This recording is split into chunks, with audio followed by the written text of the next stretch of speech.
చూద్దామండి. అలాగే నిజామాబాద్ నుంచి సునీల్ రాస్తున్నారు.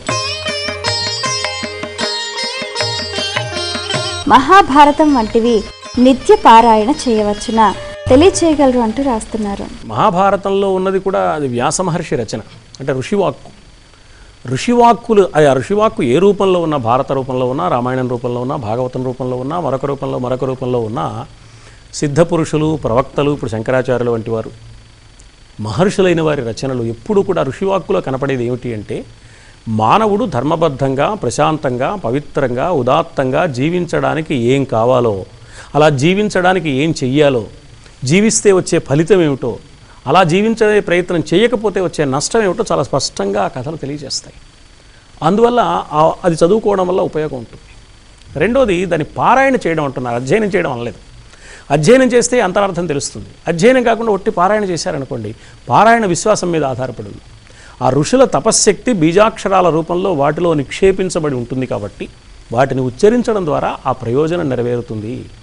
ఈవేళ ఇదంతా ఒట్టి మూఢ విశ్వాసం అండి, అందులో ఉన్న బీజాక్షరం మనం ఉచ్చరించేసినంత మాత్రాన ఆ ఫలితం ఎలా వస్తుంది, అది ఆ దైవానికి ఎలా చేరుతుంది అని మనం ప్రశ్నించవలసిన అవసరం లేదు.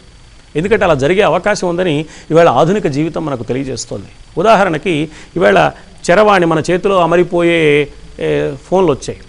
అందులో ఒక ప్రత్యేకమైన అంకెలు కనుక నొక్కితే ఫలానా వారికి వెడుతుంది. మరి ఇక్కడుండి నొక్కితే ఈ అంకె ఫలానా వారికి చేరినప్పుడు, ఇదే నొక్కినప్పుడు వారికే చేరినప్పుడు ఈ అక్షరమే పలికితే, ఈ బీజాక్షరమే పలికితే, ఈ మంత్రమే పలికితే ఆ దైవానికి ఎందుకు చేరదు అని కూడా మనం ఆలోచించవచ్చు. కాబట్టి ఆధునిక జీవితం ఆధారంగా కూడా మన ప్రాచీన సంప్రదాయాల విలువలను మనం గుర్తించే అవకాశం, అర్థం చేసుకునే అవకాశం ఉంది. బీజాక్షర సంపుటులు మహర్షుల తపశ్శక్తితో అందులో నిక్షేపించబడి ఉంటాయి కాబట్టి ఆ దివ్య గ్రంథాల పారాయణ ఎప్పుడూ అభ్యంతరం లేదు.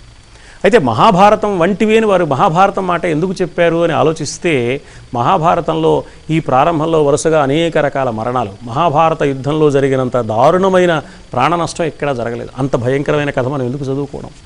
అరణ్యపర్వం చదివితే ఏదో ప్రమాదం అని, ఏవో కష్టాలు వస్తాయని, అరణ్యపర్వంలో అన్ని పాండవుల కష్టాలే వచ్చాయి కాబట్టి ఇట్లాంటి కొన్ని విశ్వాసాలు, మూఢ విశ్వాసాలు లాంటివి లోకంలో పేరుకుపోయాయి. అందువల్ల ఈ సందేహం పుట్టుంటుంది.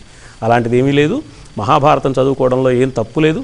ఇప్పుడు ఉదాహరణకి అరణ్యపర్వం సంగతి తీసుకుంటే, పాండవులకు అరణ్యవాసం విధించబడింది సభాపర్వంలో కానీ అరణ్యపర్వంలో కాదు. కాబట్టి వాళ్ళ కష్టం సభాపర్వంలో వచ్చింది. అరణ్యపర్వంలో వాళ్ళన్నీ విజయాలే పొందారు, అన్ని లాభాలు వచ్చాయి. రాబోయే అజ్ఞాతవాసం హాయిగా జరగడానికి కావాల్సిన ఏర్పాట్లన్నీ అరణ్యపర్వంలో జరిగాయి. కానీ ఈ లోతుగా ఆలోచించకుండా మనం ఏం చేస్తామంటే, అరణ్యపర్వంలో వాళ్ళు అరణ్యాల పాలయ్యారు కాబట్టి అది చదివితే ఏదో ప్రమాదం, ఏ విధమైన ప్రమాదము లేదు, హాయిగా చదువుకోవచ్చు. ఆ ఋషివాక్కుల యొక్క ఆంతర్యాన్ని గుర్తిస్తే ఆ అధ్యయనం వల్ల ఫలితం ఉంటుంది.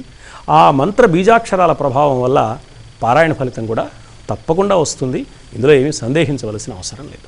హాయిగా పారాయణ చేసుకోవచ్చు. చాలా సంతోషం.